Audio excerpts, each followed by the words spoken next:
Chapter 19, Good News at Last.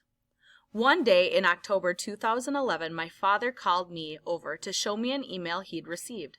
I could scarcely believe what it said. I had been nominated for the International Peace Prize of Kids' Rights, a children's advocacy group based in Amsterdam.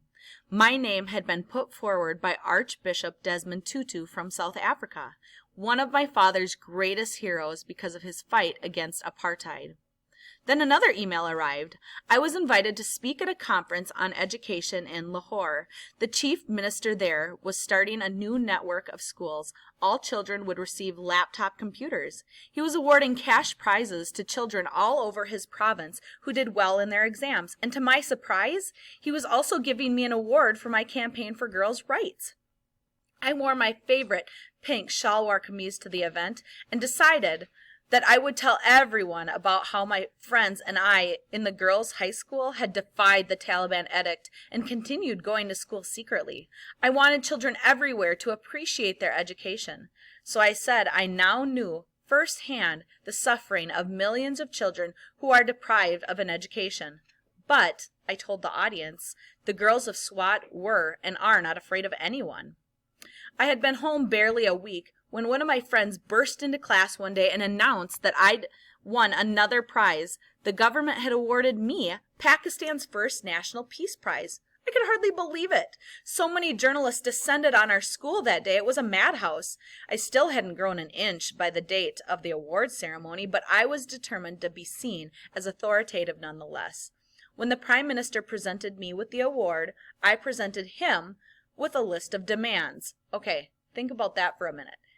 You go to see the president, and instead of just saying, oh, thank you for the award, you hand the president a list of demands. Like, the girl's got some guts, doesn't she? I love it. Including a request that he rebuild the schools destroyed by Fazula and that the government establish a girls' university in Swat. That sealed my determination to become a politician, so I could take action and not just ask for help from others. When it was announced that the prize would be awarded annually and be named the Malala Prize in my honor, I noticed a frown on my father's face. In our country's tradition, we don't honor people in this way while they are alive, only after they have died. He was a bit superstitious and thought it was a bad omen. My brothers, of course, kept me humble. They still fought with me and teased me and wrestled with me for the TV remote. I may have been getting attention from all around the world, but I was still the same old Malala to them. I wondered how my friends would take to all this publicity. We are a very competitive group, after all, and of course, there were always Moniba's feelings to consider. I was worried that she'd think I'd abandoned her during my travels, or that she had taken up with a new best friend. But there was no time to think about this on my first day back to school. When I arrived, I was told there was a group of journalists waiting to interview me. When I entered the room, I saw my school friends gathered round a cake, shouting, "Surprise!"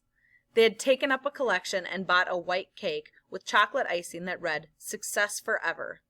My dear friends, they were as generous as could be and only wanted to share in my success. I knew in my heart that any one of us could have achieved what I had.